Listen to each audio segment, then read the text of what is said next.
নগরবাসীর খুশি যেন কয়েক গুণ বাড়িয়ে দিয়েছে ঈদ আনন্দ মিছিল, যেখানে ছিল হাতি, ঘোড়া ও ছোট্টবেলার টমটম। প্রতীকী রূপে উজির নাজির নিয়ে হাজির হন মোঘল আমলের রাজা বাদশারা। জাতীয় ঈদগাহে জামাত শেষে বের হয় বিশেষ এই আনন্দ মিছিল, যাতে অংশ নেন ঢাকার বাসিন্দারা। কেউ চড়েছেন ঘোড়ায়, কেউ বসেছেন হাতির পিঠে। ঈদের নামাজ শেষে রাজ্য ঘুরে দেখতে পথে নেমেছেন রাজা, সঙ্গে তার পুরো মন্ত্রিপরিষদ, আছেন সেনাপতিও। এত সব আয়োজন নগরবাসীর জন্য ঈদের আনন্দকে কয়েক গুণ বাড়িয়ে দিতেই এই মিছিল, যাতে সামিল হন শিশু থেকে শুরু করে সব বয়সী মানুষ। যে প্রত্যাশা এবং আশা থাকবে সেটা হচ্ছে আমরা এটা জারি রাখতে চাই, এই ঈদ উৎসবকে কেন্দ্র করে এটা আমরা প্রতি বছরই এরকম হোক। সবকিছু মিলিয়ে ভালো লাগছে, পরিবারকেও স্মরণ করছি, পরিবার থাকলে আরো বেশি ভালো লাগতো।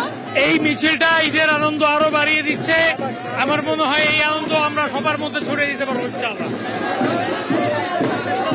আছে ছোটবেলার সেই টমটমো, তার উপর উঠে ছেলেবেলার স্মৃতির মন্থন করছেন এই যুবক।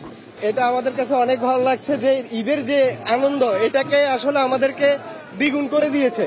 সেই পুরানো যে ঐতিহ্য, ঈদের নামাজ পড়ে মিছিল নিয়ে আসা, সুলতানি আমলের মতো ঘোড়ায় করে হাতিতে করে যে মিছিলগুলা, এই জিনিসগুলো আবার তরুণ প্রজন্ম থেকে শুরু করে আলেম ওলামা যারা আছে সবাই আবার এই জিনিসটাতে খুব আগ্রহ সহকারে এই মিছিলে অংশগ্রহণ করছে। এই জায়গাটাকে ধরে রাখার জন্য আমরা চেষ্টা করেছি নগরবাসীকে এবং ঢাকাবাসীকে আরেকটু আনন্দমুখর, আরেকটু উৎসবমুখর একটা ঈদ উপহার দেওয়ার জন্য। আর সবাইকে অনেক অনেক বেশি ঈদ মোবারক, অনেক ঈদের শুভেচ্ছা।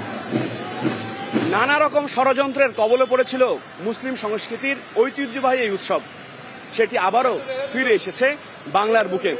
নগরবাসীরা বলছেন এই উৎসব যেন কোনো সরকারের আমলে যেন বন্ধ না হয়। হাবিবুর রহমান অফি, স্টার নিউজ, ঢাকা।